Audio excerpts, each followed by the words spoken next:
الرحیم۔ آج اللہ کے فضل و کرم سے ہم 23 مارچ منا رہے ہیں۔ اس کو منانے کا اصل مقصد یہ ہے کہ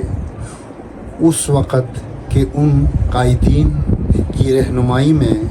مملکت خدائے داد پاکستان اللہ تعالیٰ کے فضل و کرم سے وجود میں آیا، اس سے لے کر اب تک جتنے شہداء نے اس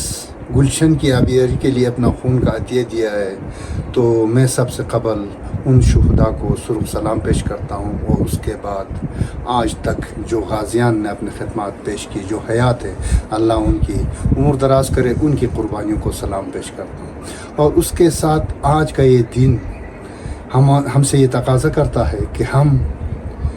جو حالیہ واقعات ہیں، مملکت خدائے داد پاکستان ایک ایٹمی ملک ہونے کے ساتھ ساتھ پاکستان کا ایک بہترین مسلح افواج بھی رکھتا ہے،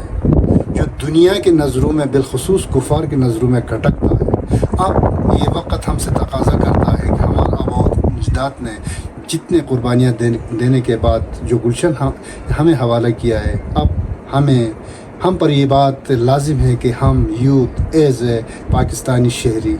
مملکت خدائے داد کے اداروں کے ساتھ شانہ بشانہ کھڑے ہوں، اپنے مسلح افواج کے ساتھ شانہ بشانہ کھڑے ہوں، اغیار کے